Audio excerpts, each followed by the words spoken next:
Volvemos a Mesa de Testigo, ahora para dialogar con Miriam Bregman, precandidata a presidenta por el Frente de Izquierda y los Trabajadores. Miriam, ¿cómo estamos? ¿Qué tal? ¿Cómo están ustedes? Gracias por venir. Quería preguntarte un poco por el contexto de la campaña. ¿Cómo estás viendo esta Argentina con tanta inflación, tanta tensión política, económica, social? Me parece que la tensión política, las discusiones que vemos en las coaliciones mayoritarias tienen que ver con que está muy fresca todavía la experiencia de lo que fue el gobierno de Juntos por el Cambio, un gobierno que atacó las condiciones de vida de las mayorías populares, de los jubilados, de las jubiladas. Y por el otro lado, estamos viviendo el fracaso del gobierno del Frente de Todos, entonces ninguna de las fuerzas mayoritarias tiene ideas que enamoren, tienen propuestas que entusiasmen. Todos los candidatos te dicen que van a ajustar de una manera u otra, que Massa te dice que va a gobernar atado al Fondo Monetario, y en Juntos por el Cambio discuten si el ajuste va a ser en 100 horas o en 100 días, es decir, nada que enamore, nada que proponer, y eso lleva a que lo que domina la escena política en estas coaliciones sean las peleas internas, en algo que ya pinta para bochorno, ¿no? Acá en Santa Fe ustedes lo ven, una situación donde evidentemente hay peleas y disputas que son por mantener el poder, no tiene que ver esas discusiones con la situación de lo que viven el pueblo trabajador, con los que viven los que se levantan todos los días para ir a trabajar, lo que pasa en los barrios, no, está sumamente alejado. Bueno, y esto se repite en distintos lugares del país y también a nivel nacional. Con respecto al ex Frente de Todos, actual Unión por la Patria, ¿ves que la candidatura de Massa de alguna manera implica una derrota conceptual del kirchnerismo? No lo veo como un hecho que cae del cielo. Pensá que en el 2015 habían elegido a un candidato que ellos mismos tenían hasta un programa de televisión donde lo atacaban, como era Daniel Scioli, que llegaron a decir que era el candidato a los fondos buitres, nada más ni nada menos, en boca del kirchnerismo. En el 2019 fue Alberto Fernández, alguien que se había ido con críticas muy duras hacia Cristina Kirchner. Y ahora es Massa, es como una decantación de una orientación política, me parece. Lo que puede confundir a la propia militancia es que entre elección y elección hay un discurso que parecería ir en otro sentido, ¿no? De cuestionar cómo creció la redistribución de la riqueza o cuestionamientos al Fondo Monetario. Pero cuando llega el momento de las elecciones, me parece que ya después de 3 candidaturas de este tipo, habla de una línea conceptual clara de hacia dónde va el Frente de Todos. ¿Ves que la candidatura de Grabois en el marco de Sintara es un poco un dique de contención para que votantes del peronismo no vayan hacia el FIT? Yo lo veo más que nada como una legitimación, de la candidatura de Sergio Massa. No sé si contención, pero sí legitimación, de eso estoy segura. Igualmente, ellos vienen siendo parte del gobierno, yo lo que siempre les digo, le tienen que explicar a su militancia por qué votaron el presupuesto de Sergio Massa. No vale ahora con decirle Sergio Massa es un hombre del fondo, Sergio Massa es un vendepatria. Sergio Massa mandó a fin del año pasado un presupuesto claramente de ajuste, con un recorte de 600.000 millones de pesos en jubilaciones, recorte en asignaciones sociales, y que en la página 3 decía, pero lo decía explícitamente, este presupuesto se discute según lo acordado con el Fondo Monetario Internacional, y lo votaron. Entonces me parece que es parte de esto, ¿no? De pelearse en las elecciones, pero me parece que los que militamos todos los días tenemos que dar cuenta de lo que hacemos entre elección y elección también, en la militancia constante. Y este es un diálogo que existe con muchos que dicen, bueno, pero ¿qué hago? ¿Quedo atrapado en la interna del Frente de Todos? Mirá, vos votás a Grabois y después el senador de la provincia de Buenos Aires que va a salir es Bernie. Eso no tiene secreto, porque lo único que se está discutiendo es una fórmula presidencial. Entonces me parece que se termina legitimando a este tipo de personajes. ¿Van a tener un discurso, una parte del mensaje teledirigido hacia votantes decepcionados del Frente de Todos? No es un problema de discurso. Yo al votante decepcionado del Frente de Todos me lo encuentro en la calle. Me lo encuentro en la calle en Salta, me lo encuentro en la calle en Santa Fe o me lo encuentro en la calle en la ciudad de Buenos Aires. Yo creo que si hay un valor que hemos adquirido con el Frente de Izquierda, después de tantos años de haber construido este frente, de haber mantenido la unidad, en algunas ocasiones dirimiendo las candidaturas en Paso, en otras ocasiones poniéndonos de acuerdo sobre ellas, pero manteniendo el frente de todos. Creo que es una serie de principios y de valores que en algún momento se ponen a prueba, como pasó en Jujuy. En Jujuy se puso a prueba. Gerardo Morales gana la elección, atrás de eso acarrea una reforma constitucional en la que nunca fue muy explícito en lo que quería, salvo lo de prohibir la protesta, que él lo hace como una bandera, ¿no? Lucho contra Milagro Sala, voy a prohibir la protesta. Esas son como las banderas para antagonizar que generó Gerardo Morales. Y detrás de esa reforma realmente metió una serie de ataques profundos a las comunidades originarias, al derecho de protesta, donde las docentes empezaron a caer en la cuenta, bueno, pero si yo salgo a reclamar por salario estoy violando la Constitución de Morales. Y Morales allí creyó que llegando a un acuerdo con el peronismo, con el PJ, tenía todo arreglado. Pero también allí se demostró que el voto, que la presencia, que la militancia del Frente de Izquierda no era testimonial. Que esos 6 convencionales que tuvimos con mi compañero Alejandro Vilca a la cabeza, con Natalia Morales, mi compañera que luego fue detenida en la represión posterior, no era que solamente habías puesto un voto un domingo en una urna, sino que verdaderamente esa alternativa política que miles de jujeños y jujeñas eligieron daba una pelea dentro de la Convención Constituyente contra este pacto de la infamia entre la UCR y el PJ, y que también estaba en la calle acompañándote cuando las cosas exigían hacerlo. Entonces me parece que nosotros estamos apuntando a eso, a mostrar que basta de resignación, basta de bajar la cabeza, basta de que no se puede construir algo distinto, y de última lo electoral será una expresión de esa construcción cotidiana. Y en términos de qué hacer más propositivo, de políticas que llevaría adelante un eventual gobierno del FIT, ¿cuáles serían? Mira, nosotros en la campaña electoral estamos haciendo un eje muy concreto en la necesidad de generar trabajo genuino. Creo que hoy es la discusión ignorada, porque si vos ves las fuerzas mayoritarias, centralmente Juntos por el Cambio, que lo dice explícitamente, te dicen hay que hacer una reforma laboral, quitar derechos, es decir, una precarización generalizada, mucho más de la que ya existe hoy casi en la mitad de la fuerza laboral en la Argentina, y nosotros decimos es lo contrario. Hay que generar trabajo genuino, hay que terminar con ministras como Tolosa Paz que hacen de la estigmatización de los movimientos sociales su lema de campaña. ¿Por qué? Porque generando trabajo genuino, esa gente podría acceder a un trabajo con derechos, con aguinaldo, con vacaciones. La propuesta que tenemos en ese sentido, por la cual peleamos, es la reducción de la jornada laboral.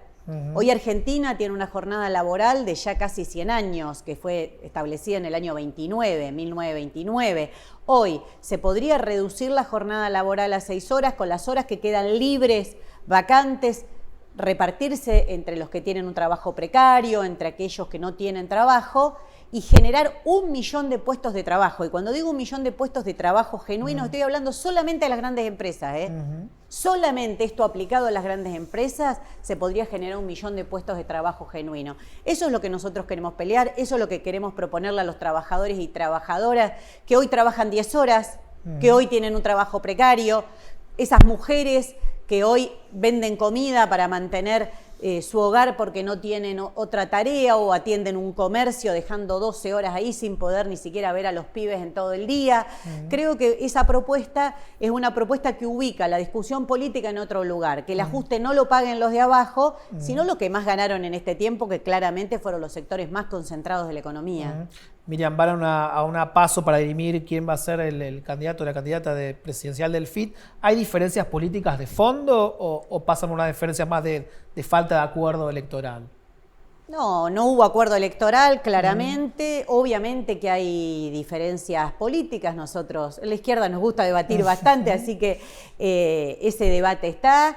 Lo que yo siempre digo es que no van a encontrar a mí a alguien que va y se sienta en un medio de comunicación a hablar mal de otro compañero o de otra compañera de izquierda, ¿no? En un país donde hay ajuste, donde la mitad de los niños y niñas están bajo la línea de pobreza, creo que nuestra discusión es con esos candidatos, con los candidatos del ajuste, con los candidatos del Fondo Monetario, con los que vienen por nuestros derechos. Las mujeres estamos siendo muy atacadas últimamente, se ha naturalizado que se puede cuestionar la ley de educación sexual integral, se ha naturalizado que se puede decir cualquier cosa respecto de los derechos que conquistamos en la calle. Entonces ahí claramente está puesto nuestro foco y nuestra militancia. Uh-huh. ¿Ven que Milei se está de alguna manera desinflando, cayendo y la izquierda puede capitalizar mejor este malestar que hay con la política, con la situación económica? Mira, me cuesta analizarlo de Milei porque creo que lo inflaron mucho, entonces cuando alguien está tan inflado no sabes... O se desinfla o explota. O se desinfla o explota. Lo que se vio en las elecciones provinciales claramente es que era un fenómeno muy, muy por arriba, pero que no decantaba a nivel país. Ahora hay que ver con él encabezando una lista qué es lo que ocurre. Yo creo que a Milei lo crearon deliberadamente para que esa bronca que hay contra los que vinieron gobernando y nos llevaron a esta situación terrible de los sectores populares, de la clase trabajadora, de los jubilados y jubiladas, quede en la crítica a esa dirigencia política. Creo que está creado específicamente para eso. Vos a la dirigencia política le podés decir lo que quieras, pero no se te ocurra cuestionar un poquito más allá a los factores del poder real, a los sectores más concentrados de la economía. Milei se encarga de eso, de contener ese descontento lógico, esa incipiente impugnación del sistema político en la dirigencia política, que no pase de ahí. La izquierda tiene el desafío, y lo venimos asumiendo, no desde ahora, desde que apareció Milei en la ciudad de Buenos Aires hace ya 2 años, somos los que siempre le hemos dado pelea. En mi caso, nuevamente, hablo con los hechos. Desde el primer momento que apareció Milei alerté sobre su misoginia, sobre su machismo, sobre su ataque permanente, discriminatorio. A nosotros nos decía zurdos van a correr, producto de todas esas discusiones que hemos dado y que lo hemos enfrentado. Ahora se cuida incluso un poco más, ¿no? Pero nunca hay que bajar la guardia porque son candidatos que vinieron a correr la agenda política a la derecha, que lo lograron. Ya tuvo un primer éxito Milei, que es correr la agenda política a la derecha, porque imagínate, Juntos por el Cambio está con el cuchillo y el tenedor para arrancar una nueva tajada a la clase trabajadora. El Frente de Todos está ajustando ahora. ¿Qué más le conviene que discutir si está bien vender un riñón o no? Si está bien que puedas vender un niño o una niña. Es mucho más difícil discutir con nosotros por qué se necesita presupuesto educativo, por qué las mujeres tenemos que seguir esperando y siempre esperando para tener nuestros derechos. ¿Por qué no podemos reducir la jornada laboral y que haya trabajo genuino? Creo que en esa derechización de la agenda fue muy funcional a las 2 grandes coaliciones también. Al lado de vender chicos y vender riñones, una reforma laboral parece bastante sensata. Casi que terminás agradeciendo que solo te quiten derechos y no te pidan que vendas un ojo para llegar a fin de mes. Pero la verdad es que es una barbaridad que la discusión política en nuestro país se haya ubicado en ese terreno, o que haya referentes de Milei que digan que hay que eliminar la educación sexual integral y reemplazarla por pornografía. La verdad es que estamos llegando a situaciones lamentables del debate político y, como te digo, nosotros, nosotras, siempre lo hemos enfrentado, desde ese lugar hablamos. En el Congreso Nacional se ve muy claramente, Victoria Villarruel, una de las diputadas de Milei, hizo el 24 de marzo un discurso negacionista, hablaron como 10 diputados después de ella, nadie le dijo nada. Yo estaba que no podía esperar mi turno para contestar, para discutir cómo van a decir esas barbaridades en un país donde hubo un genocidio de clase, donde si vos pensás, el gran quite de derechos empieza con la dictadura, la deuda externa pega un salto cualitativo con la dictadura, y ella dice cualquier cosa y nadie le contesta. Entonces hay una derechización muy, muy aceptada por el conjunto del sistema político, con lo cual nosotros no tenemos nada que ver. Miriam, hablabas recién de las provincias, algo que se viene viendo en las elecciones provinciales es menor participación y también aumento del voto en blanco, el voto en nulo. ¿Qué le dirías a un votante que está pensando quizás no ir a las próximas elecciones? ¿Cómo convocarlo para que vaya?